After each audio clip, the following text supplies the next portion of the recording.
a Hotline documentary last year, produced by my colleague Albert, that won the Human Rights Reporting category in this year's GJA Awards, the 25th GJA Awards. He's here in the studio. Albert, congratulations to you. Thank you. And that's the GJA Journalist of the Year, Samson Lardy Anyenini. I didn't think I'd see you in the studio this morning. Yes, I was not able to come to the studio. We had arranged that I will be speaking on Zoom. Yes. Because as you can see, I'm heading to court. But I took a decision that, okay, why not? I stop here, and then afterwards, I head to court. Right. So I wanted to ask you this question.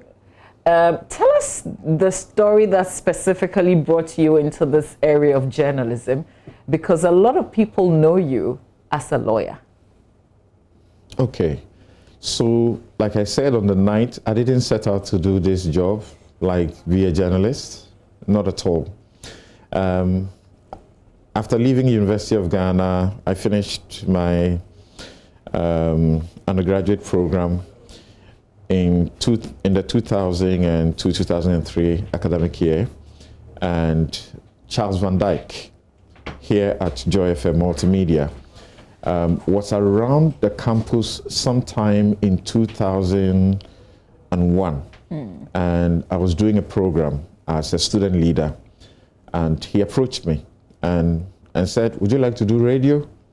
I said, "Well, I haven't thought of it. You know, I'm thinking something. I have my mind on law, I have my mind on international diplomacy, you know." So I started thinking about the idea. And when I was done, he said, "Do you want to come and do your service?" So that's how I started. I agreed, and even though National Service had posted me to a school in Konongo, I was eventually, you know, sorted out to be at Love FM. So that's how I started. And what I must confess got me to stay at the very start to make a decision that this is good to do was that 6 months into my national service, the BBC gave me a job.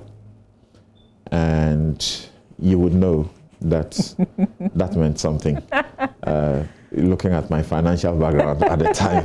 So it was an easy decision to take. So whilst I now thought more deeply that I could do this, and having done it for a while, I felt there was something about journalism. I felt it was such a powerful tool to do the work of God. And if you have come to know my background, I was your typical Crife guy on campus, doing a lot of the scripture union work and so on. So I felt, why not? That's good. When I got to Love FM, I told Jimmy Agla, who is now the manager there, they wanted me to get into the newsroom and do stuff. I said, no, I play gospel every day of my life. Can I do a gospel show? So relax. We are not there yet. There are people who host those shows, so relax. So I did the news for a while. And then he asked me, would you want to try that one? I said, why not? Once I had gotten used to the console, so I started presenting gospel show. And then here we are. I pursued my LLB, as in the law degree, and then eventually came back to Accra as a senior journalist, and then to editor. And then once I got called to the bar to start work as a lawyer, I was in a firm, Gazes Venice Hughes, where it was very busy, very, very busy. I had too much work to do. So I just said, look, this is the end of the road for me as a journalist, so quit. So I resigned. Then... So which year was this? I was actually supposed to have left right after the 2012 elections. Okay. Yeah, but I stayed on for just a month or two after. Yeah, and then I left. Then I was asked to come and do Newsfile. So I kept to doing Newsfile. So this is this is how far I have come, and I have come to see journalists as the most powerful tool that needs to hold the scales particularly in poverty-stricken African countries where the duopoly, as in the two political parties, have an arrangement which almost deprives the people of the best quality of life. And that's why we are constructing the roads almost every 2 years, 3 years. It makes absolutely no sense that we sink a lot of money into projects and the rain comes and it washes the roads away.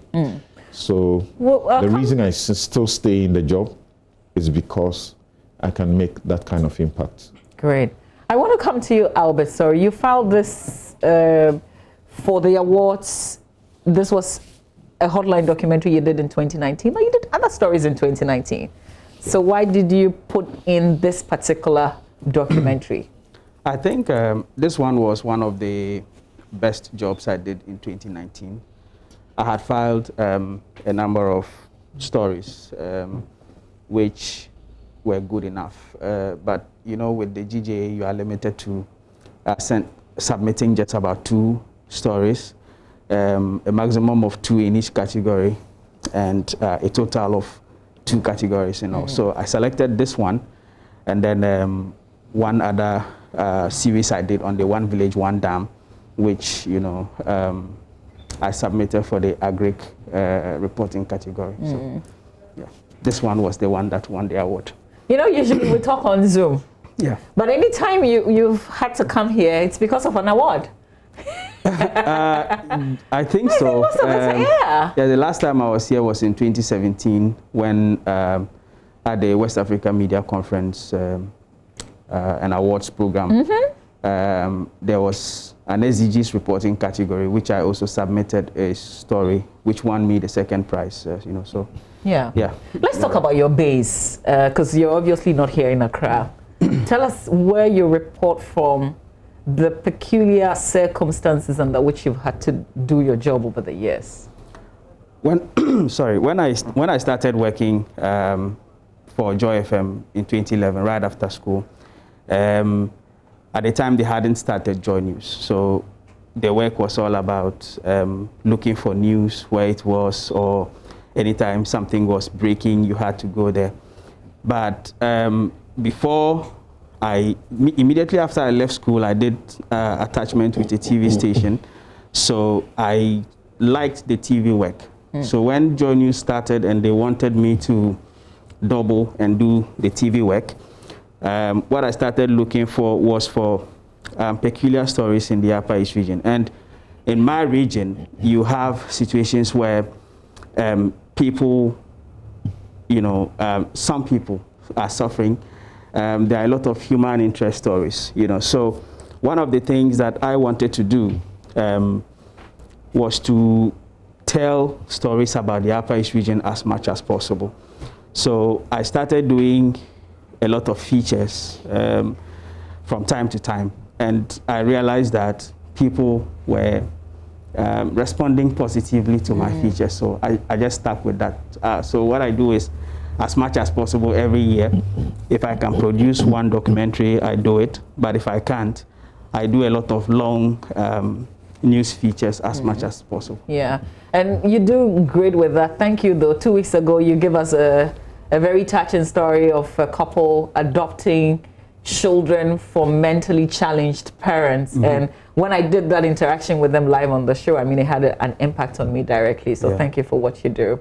Samson, you've had a way of merging journalism with the law, and you even have a show which is strictly law, really, on television every Sunday. How have you done it over the years, trying to merge as you came back, your second coming to journalism?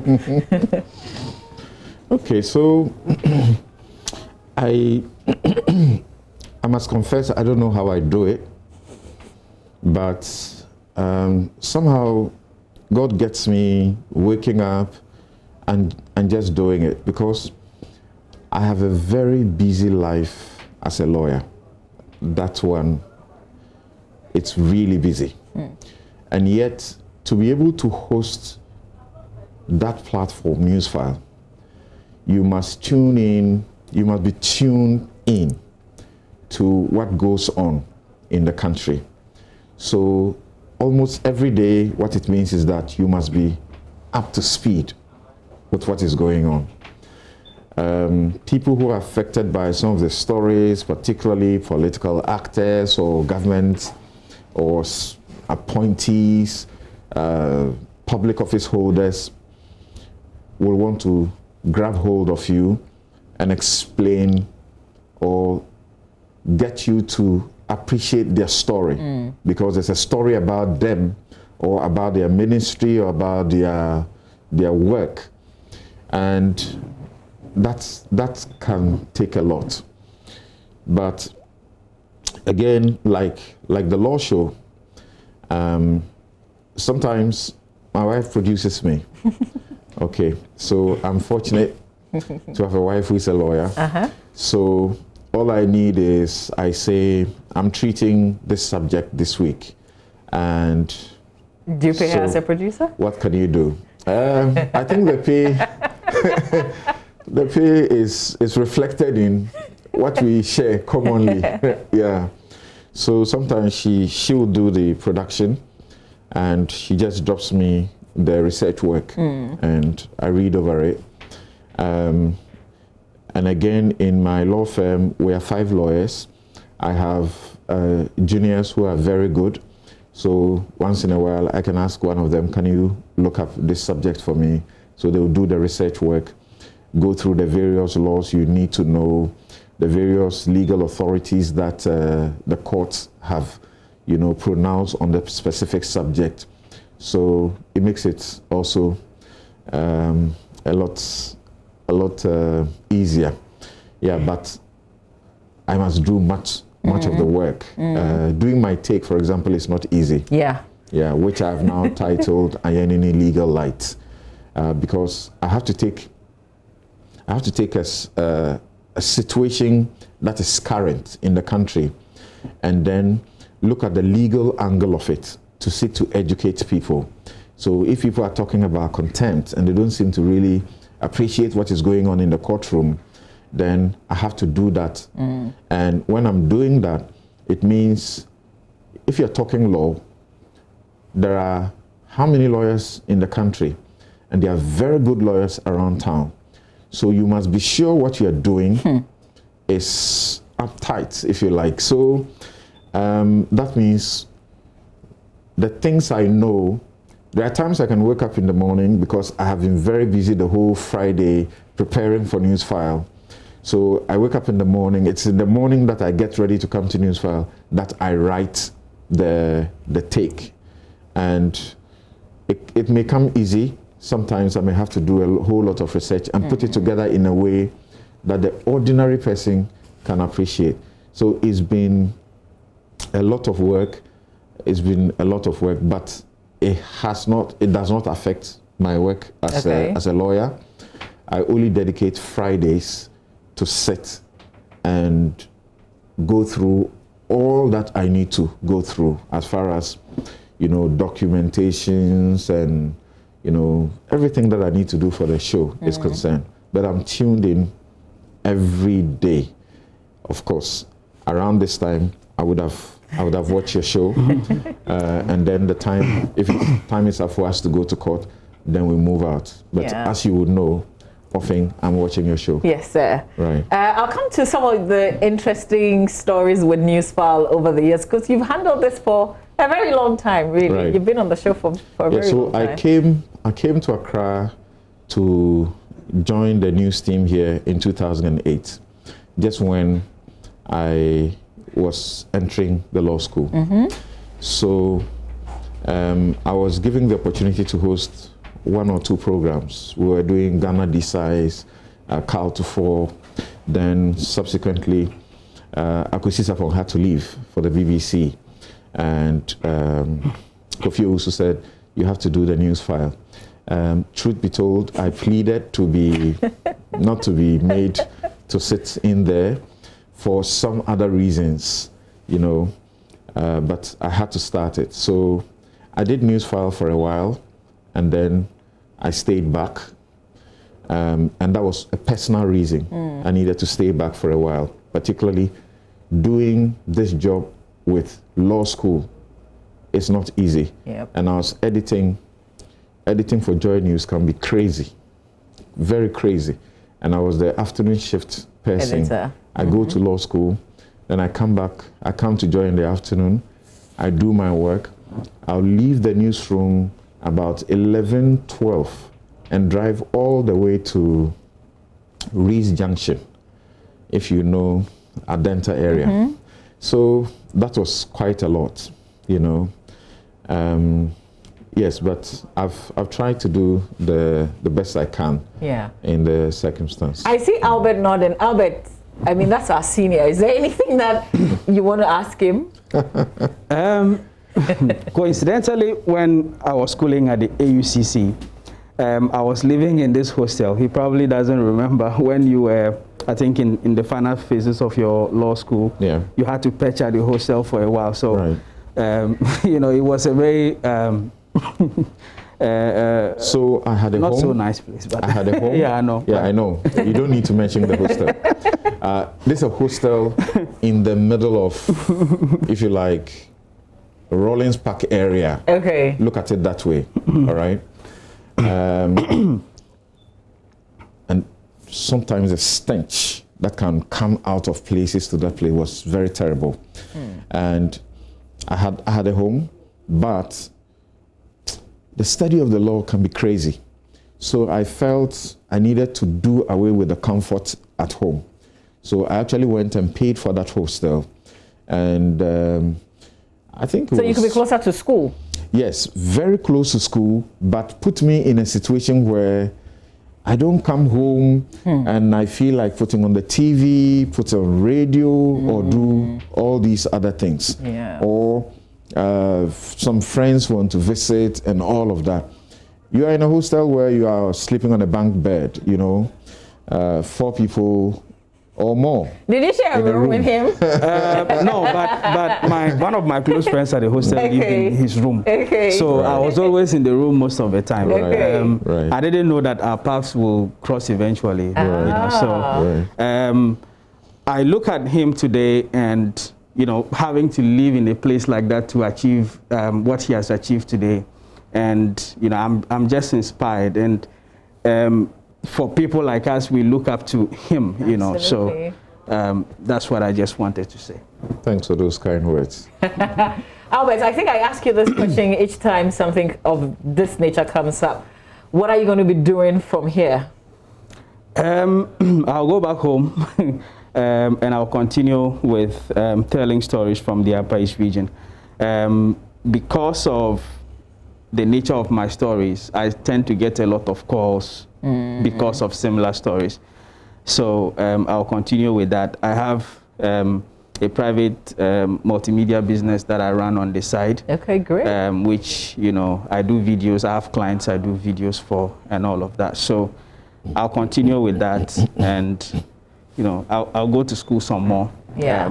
Have they called you on this award?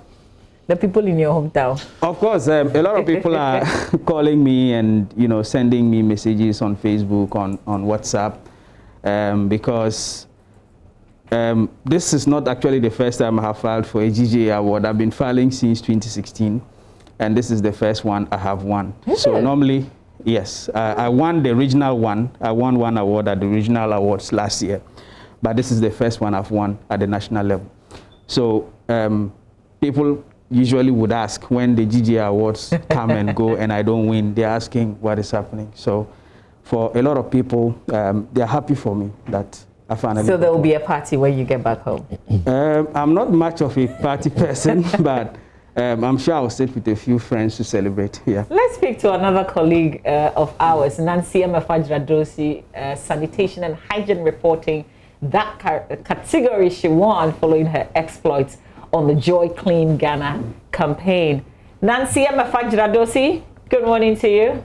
Let's see your beautiful face. Hi, Mama V, good morning. Well, have you been screaming? Hi, Mama V, good morning. You've lost your voice I there. had a little cold, so I lost my voice. I lost my voice yesterday, but I'm good. Nice. Tell us about this category. I remember Joy Clean Ghana campaign because you were reporting on the AM show every Wednesday when you stepped out with the AMA. But just a reminder for those who are watching, maybe for the first time, tell us about the Joy Clean Ghana campaign. All right, so the Joy Clean Ghana campaign started in September last year to December 2019. Basically, what we're doing was going around with environmental health officers.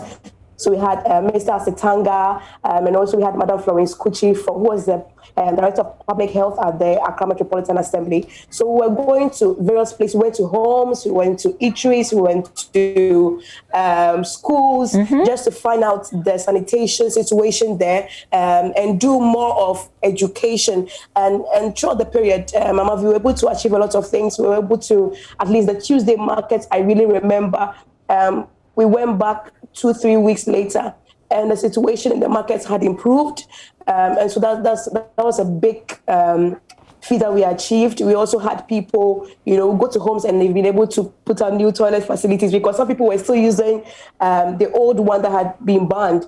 And so, I mean, the Joy Clean Ghana campaign was a major thing, and I think we achieved a lot throughout the process. Yeah, Nancy, this is.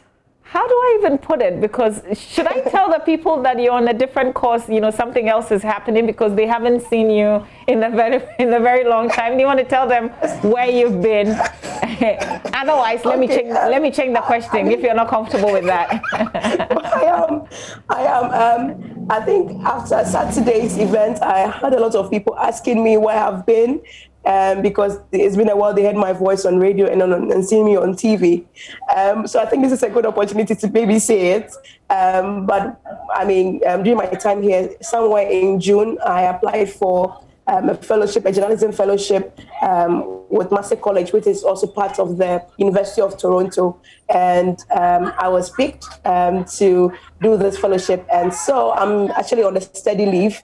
And I'm hoping that I'll come back and continue the Joy Clean Ghana campaign. We're waiting for you, but stay with us because I'm going to ask something. What are some of the most interesting people that you've interacted with on Newsfile? It's a really difficult question. I have had on Newsfile to ask people to walk off the set. They are told the ground rules. Don't unnecessarily interject. Don't unnecessarily heckle. And some people just can't cope. And to make sure that we are keeping the standards and knowing that people who watch and listen to Newsfile and knowing that you have millions, literally millions, home and abroad, tuned into that show, you must exercise that responsibility. So, I won't mention names, but if you have been following, you will know that I've had to deal with some really very difficult people. Yeah. And very recently, the encounter with one such person, you have the documents that say one thing, and the person is trying to dispute but doesn't have any fact to back what he's trying to dispute. And they put you in such a difficult situation as a host. You're telling them what you're talking about is completely baseless. I mean, and that's being really charitable with words. And they insist. They insist. You ask them, show us a scintilla of proof. And they don't have. They just want to talk. So sometimes it can be really difficult. And, I've had to, on the show also, say that there are these two particular individuals that I literally blacklisted on the show. The show is not mine. It belongs to Multimedia, but I'm the face of the show. My production does a great job for me to be able to host that show and have a successful show. But guess what? Everything that happens, I take the praise, and when things go wrong, I am the one that is slaughtered around town, okay? Particularly because you're hosting people that belong to political parties. All their members will come at you. They will skin you. And so, you know, I'm dealing with a lot of people, and I have to tell myself, we have to keep to the standard. So there are 2 people I blacklisted, and I said, I don't own the show, but all I can do is that if you ever decided to bring them, because I don't decide who comes on the show, if you ever decided to bring this person, that day I won't host the show. End of story. Find your host. And we are too many people, very good guys at Multimedia, who can host the show. In fact, to be very frank, I'm looking at the time you will host that show. Ah! Yeah. Oh, wow. Yeah. I mean, very, very frank. Ooh, because, that's a huge challenge. No, it's not. Mamavi, no, don't say that. Because there have been times I have suggested, for example, that why don't we do today, just have a lady host the show. Ooh. And it's a show that you haven't had ladies host. Matilda Sante did it for just 1 year, and not even that. Oftentimes she wasn't available, so I had to host it.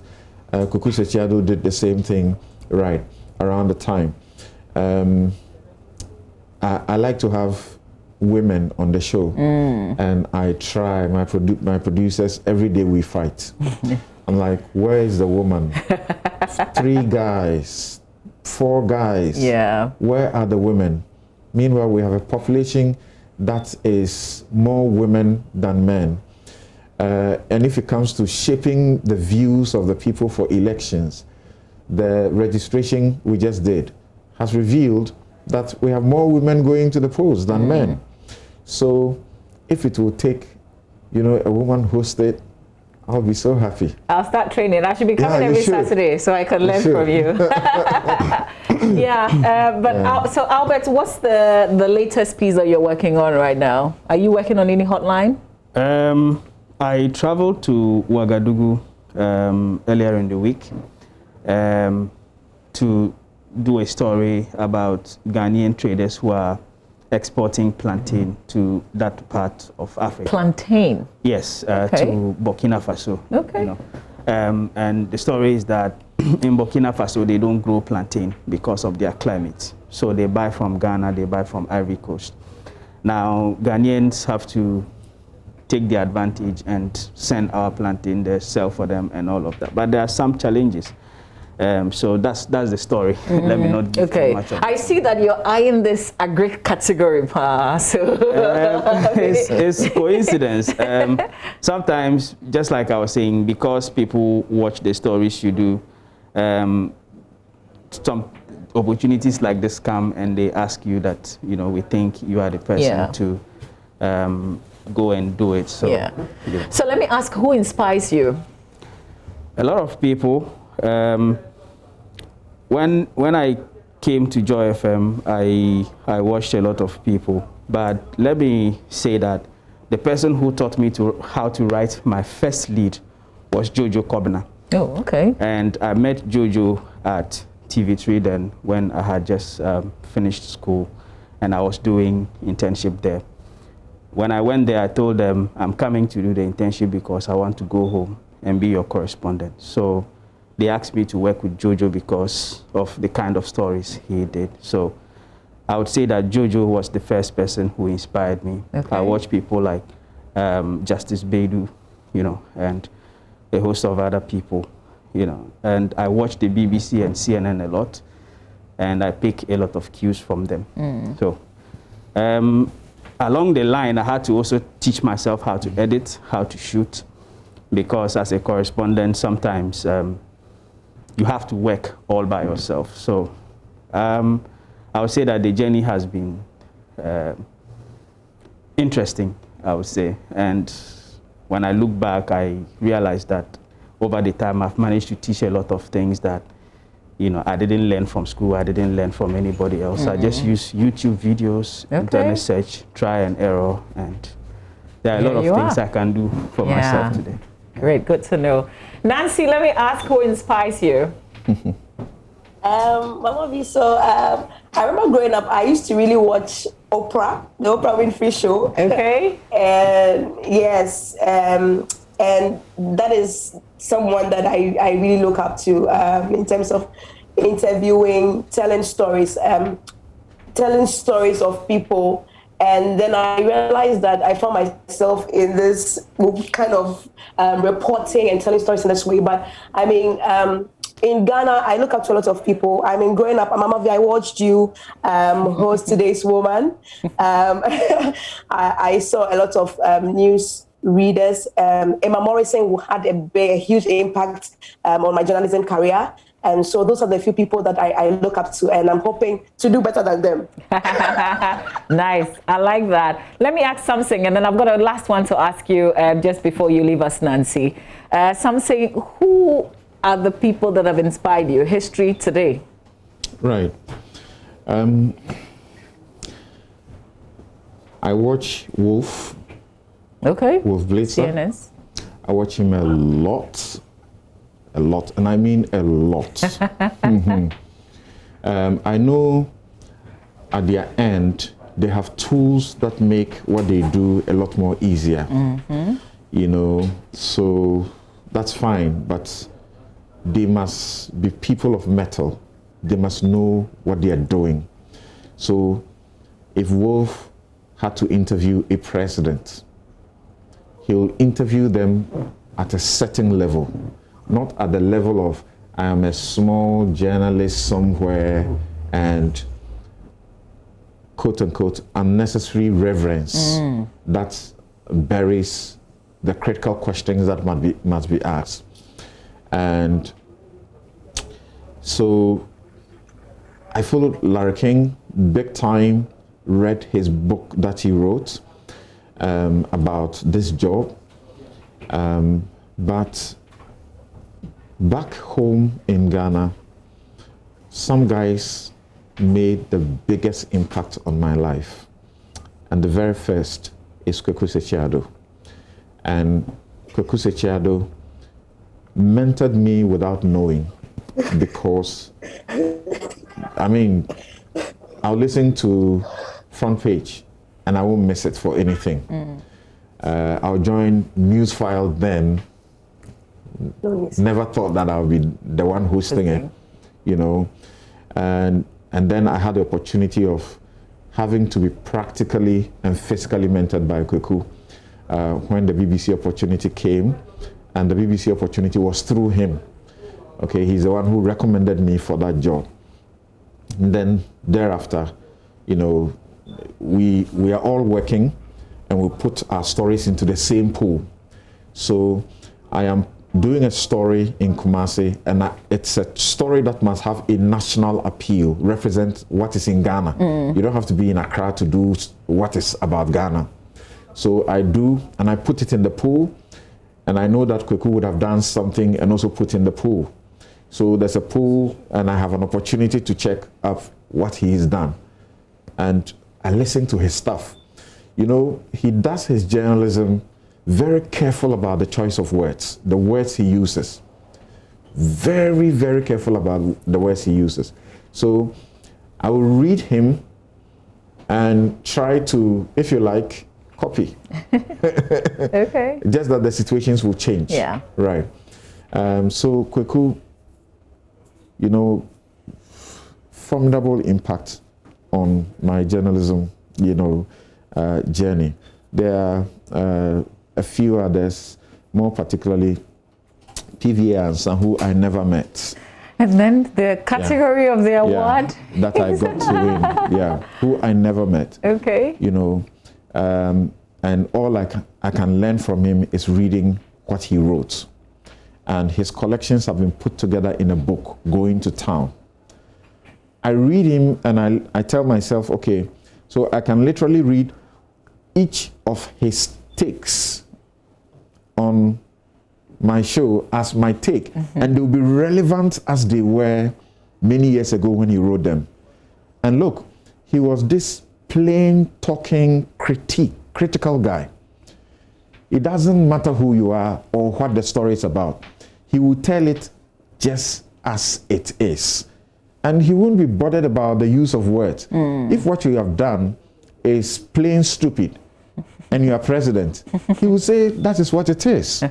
You know, because look, we see a lot of foolhardy stuff being done by politicians who ought to know, by holders of public offices who ought to know very basic elementary mistakes that they make. And you have to say it politely. Why?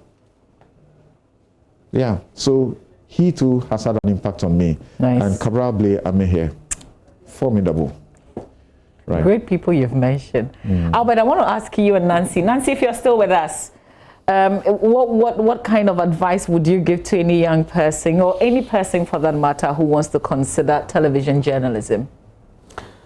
I think that first you should know if you have the natural gift, first of all, because I am somebody who ended up in a science class when I shouldn't have been. So I know how You're not it is alone. like. I did science too. You know, so I know how it is like to be in a place that you know, you shouldn't be in. So first of all, you should, you know within yourself that this is something I can do. And then the important thing is to never give up, no matter what people say, no matter how people tell you that you cannot do it. Because before I went to journalism school, one of my uncles sat me down and gave me every reason that he thought I shouldn't be going, because you are from a humble background. The school you are going to is not a school for humble people who are from the north. Therefore, it's a school for rich people, kids of rich people who are in Accra and all of that. He was just trying to let me see the reality of what I was doing. So I don't blame him, but I didn't let what he told stop me. I took his advice, but then I went on to do what I thought was best for me. And so the important thing is to never give up on yourself, no matter the circumstance. You just be patient with yourself. When he sees you trying to telling your story on television, he tells me he's happy I never gave. He was one of the people who sent me a message, and you know, sometimes we laugh about it, because he keeps telling me, you know, I tried to tell you that this was not a place to venture into, because we expect you to finish school as soon as possible, get a job, help the family out and all of that. And I'm happy you didn't, you know, listen. Yeah. So, you know, it's not a career for the rich, or for the rich kids. Yeah. So it's a lot of things that come your way when people try to tell you that in Ghana you have to be connected in a certain way, you have to have a certain advantage in some way before you venture into certain areas. But you just have to, you know, take it step by step. Yeah. You know, get the opportunity to learn from people, ask so many questions. There are times I still call Jojo to ask his opinion on certain stories. Sometimes he calls me to tell me stories he thinks I should do. I learn from Justice a lot, because he comes to my region to tell stories. And these are people that do their stories the way I also want to do them. You know, so I learn from them, and I try to teach myself as much as possible. Right. I go on the internet and I learn a lot. So what I would say, back to your question, is that learn as much as you can, teach yourself as much as you can, and be patient with yourself. Great. Nancy? Hi, Mama. I think that one thing that I believe in is that if you identify that this is what you want to do, you need to work on it, and it's a gradual process. One thing I've realized is that now a lot of people want to come into the media because they want to be on TV and they want to be celebrities and all, but it's a process. I mean, when I started, I didn't even think that I'll be on TV or I'll be on radio. I just wanted to tell the story. I just wanted to, you know, go through the natural way, go through the process as it is. And here I am today. So patience is very important. And also try and learn all the time, because you can't know everything. You have to read, you have to watch documentaries, you have to listen to people. When you are being corrected, you take it, and all of these things to be a better person. Great. Well, Nancy, we wish you well with the studies, and hopefully we will see you very soon and hear you on radio as well. Yes. Nancy Emefajra-Dosi, an award-winning journalist, proudly my colleague there. Well, Samson, thank you so much.